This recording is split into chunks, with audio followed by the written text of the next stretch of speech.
What's up? Today I'm going to show you my well-tested recipe for veal osso bucco and saffron risotto. In this video I'll show you how to source and properly cook veal shanks, how to make a refined but rustic meat sauce the proper way, and how to avoid making mushy, soggy risotto. To get started, I'll preheat my oven to 500F. Then I'll grab 4 to 5 pounds of veal shanks, also known as Osso Bucco. Most grocery stores won't have Osso Bucco, so you'll need to either call an Italian grocery store or call your local butcher shop. I recommend getting in touch with them 2 to 3 days before you need the veal, just to make sure that they have it in stock. Also, veal is shockingly expensive, so if you want a cheaper option, I would say go with bone-in short ribs, like these. Now to prep these veals, I'm gonna grab a few strips of kitchen twine and tie them up around the perimeter, but I'm gonna loop the string through itself 2 times. This is called a surgeon's knot, and it's useful for tying meat because when I pull the string taut, it stays put instead of going slack. This helps keep the meat tucked up into a tidy little package that isn't gonna fall apart when we braise it. And once I got all 4 of these shanks tied up into rounds like this, I'm gonna grab my salt and generously season both sides. As a chef, I've noticed that home cooks generally don't put nearly enough salt on their meat, so I would recommend going with what feels right, then add a little bit more. Next, I'll drop a layer of foil into my sheet tray to make cleanup easier. Then my wire rack full of veal goes in, then I'll grab some oil and give each shank a little ziggy to help transfer the heat from the oven to the meat. From here, I'll load the veal into my 500F oven to sear it while I start the rest of the braise on the stovetop. Of course, you could also sear these shanks on the stove before you make the braising liquid, but longtime viewers of the channel will know that I don't like that process very much because it's time consuming, messy, and most home cooks aren't that good at searing stuff, so the likelihood of burning the veal is pretty high. In contrast, oven searing is passive, very effective, and allows me to cook the rest of the dish while I'm browning the meat. Speaking of that, to prep the rest of this dish, I'm gonna very roughly chop 1.5 medium or 1 very large onion. Shoot for pieces that are somewhere around 1 inch on each side, or bigger, it doesn't matter. Next, I'll take 2 large carrots and approximate the size of the onions. Again, rustic is fine here. There's no need for knife skills. Finally, I'll grab a large bulb of fennel, remove the woody core, and just rough chop that into chunky pieces. Once cut into my food processor, I'll add 350 grams of onion, 250 grams of carrot, 250 grams of fennel, and 30 grams of peeled garlic. Once everything's in, I'll pulse 20 to 25 times to get things broken down. I know it seems stupid to cut the vegetables with a knife before you chop them with a food processor, but if you threw large pieces in here, they wouldn't break down evenly. Next, I'll drop my Dutch oven over medium-high heat, then squirt in a 4 to 5 second squeezer of olive oil. Then I'll add in all of my chopped veggies, a strong pinch of salt, then I'll stir to get everything combined, and I'll sweat this stuff over medium heat for about 10 minutes. I don't really want to caramelize the vegetables here. I just want to concentrate their flavor by gently cooking off their moisture in oil. I'll check back here in just a second. Back to the searing veal. After about 25 minutes at 500, you can see that these are browned up and roasty looking. Oh, and the bone marrow has started to render. That's going to be a really tasty bite when combined with some oniony veal sauce. Over at the stove, after about 10 minutes of sweating, these veggies are softened and have shifted from steaming into frying. From here, I'm going to add in 20 grams of chopped anchovies and 30 grams of tomato paste. The anchovy is kind of a secret ingredient that I like to use in Italian braises. It brings some umami flavors and a little bit of funkiness, but it never makes the dish taste fishy. Next, in goes 25 grams of butter, and I'll melt that in real quick. Ooh, and at this point, the veggies are starting to stick to the pot and get brown, which isn't what I want. So I'll add in a little splash of water and scrape that up with a wooden spoon. You guys may not need this water step, but since I'm filming, things go slower and sometimes the bottom of the pot gets a little bit roasty. Okay, once the butter is melted and the glazed veggies are released, I'm gonna add in 25 grams of all-purpose flour and stir that in to make a very weak roux. I say weak as in not thick. I don't want this to be stew-like. I'm just using the flour here to increase the viscosity a little bit and to help hold the veal fat in emulsion. After 30 seconds of cooking out the rawness of this flour, I'm gonna add in 300 grams of red wine and stir that in, again, while scraping the bottom of the pot with my spoon to make sure nothing is getting burnt. Now I'm gonna cook this for about 2 to 3 minutes to reduce the wine a little bit and cook off the raw alcohol flavor. Then after that, I'll add in 15 grams of Better Than Bouillon roasted beef base and 1 box or about 850 grams of store-bought beef stock. Once that's in, I'll bring the whole thing up to a low simmer, then thank the people over at Better Than Bouillon for sponsoring this vid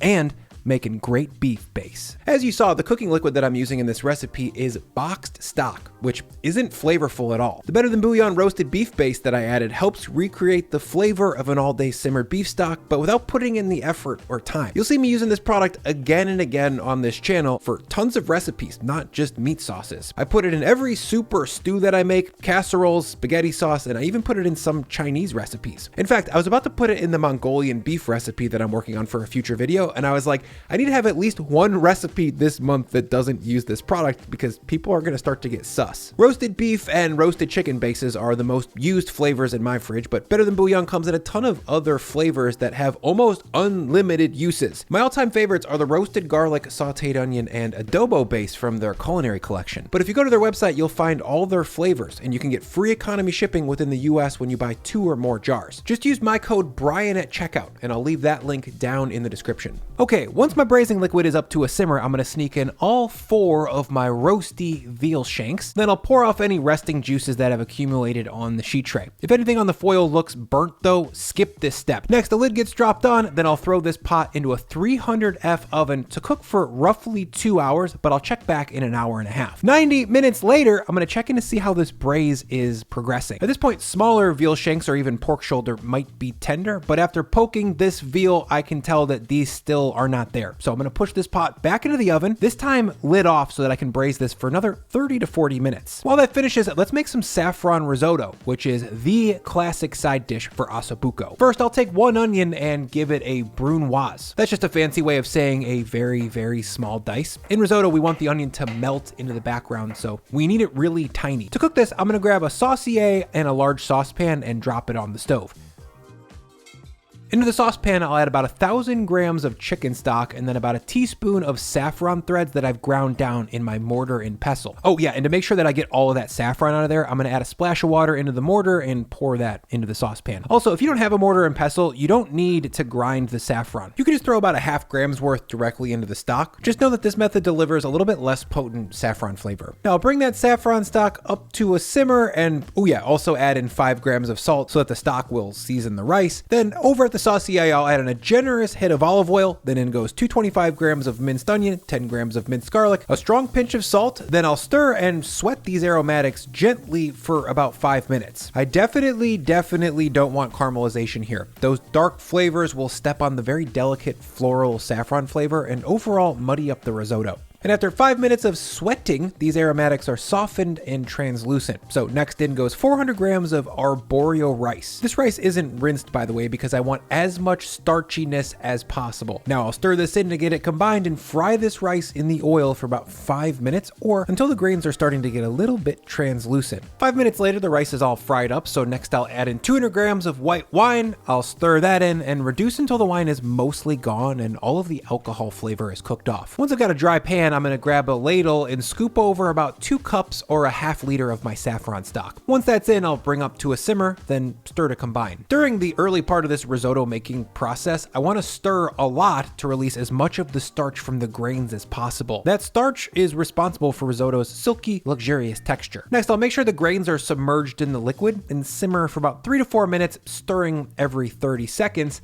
until the saffron stock is mostly absorbed and the rice pot is looking dry. Now I'll scoop in another 2-ish cups of liquid and repeat the same process. I'll stir the stock into the rice while whipping things up a bit to release some starch, then I'll cook for 3 to 4 minutes, stirring every 30 seconds. Again, try to keep the rice grains submerged when you're not stirring. That'll make them cook a lot more evenly. Once we've got a dry pot, yet again, it's time to wet it again. This time though, I'm gonna add in the remainder of my saffron stock. In the restaurant, we add in less stock 6 or 7 times instead of more stock 3 times like we are here. That yields great results, but it takes a lot of experience and finesse to make sure that you're cooking the rice evenly in such a small amount of liquid. At home, 3 large additions of liquid still gives us a nice creamy result, and since the rice is gonna be more submerged during that process, it gives you a lot more wiggle room and forgiveness to make sure that you can cook the rice evenly. Once about half this liquid is absorbed, I'm gonna pop on a lid and cook this over low heat for 3 to 4 minutes. minutes. About 4 minutes later, you can see that this rice has swollen up into nice chubby grains and the liquid is almost completely absorbed. But looks aren't enough to call this good. At this point, you have to taste it to determine doneness. And that's perfect. Every single grain of rice is differentiated from the other and the texture is just a tiny bit past al dente, as in the rice has some bite, but it's not chalky or crunchy. To finish, in goes 50 grams of butter, 75 grams of grated parm, and a splash of water because this risotto is thirsty and it's gonna get thicker as it sits, and we really want it to have some sauciness when we serve it. Now, I'll just stir this gently to melt in the butter and parm, but be careful because we don't want to destroy those meticulously cooked grains of rice. When you bite into them, it's like squishing 100 tiny little pillows with your teeth. It's just so satisfying and so different from pasta or even regular cooked rice. Chicken back in on the braise. After about 2 hours of cook time, I'm gonna pull it out and check the meat for doneness. Perfectly braised meat should be eager to come apart, but shouldn't be falling apart.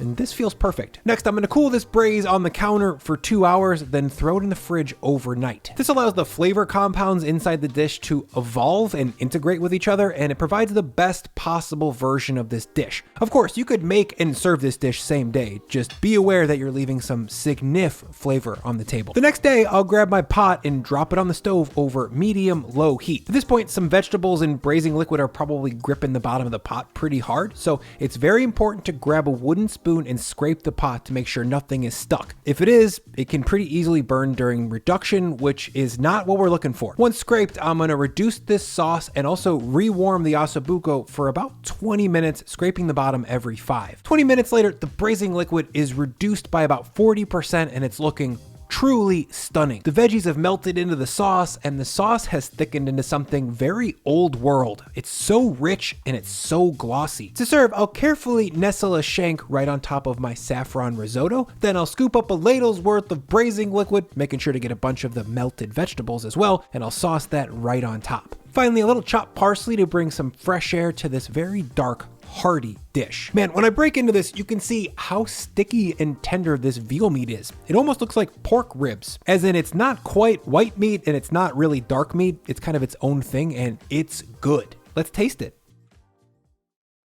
If you can get past the fact that you're eating a baby, you know, like it's pretty good. Veal is very different from the other meats. It's more succulent, more unctuous, and just full of collagen, so it kind of sticks to your lips. My favorite part of this entire thing though is actually the sauce. You get this combination of cooked down vegetables and very gelatinous veal stock. It is just, I don't know how to describe it. It's the meatiest thing there is. Tastes awesome. If you like this video and you want to check out another, here's one that I picked specifically for you. And by me picking it, I mean the YouTube algorithm. It knows you better than me, dude.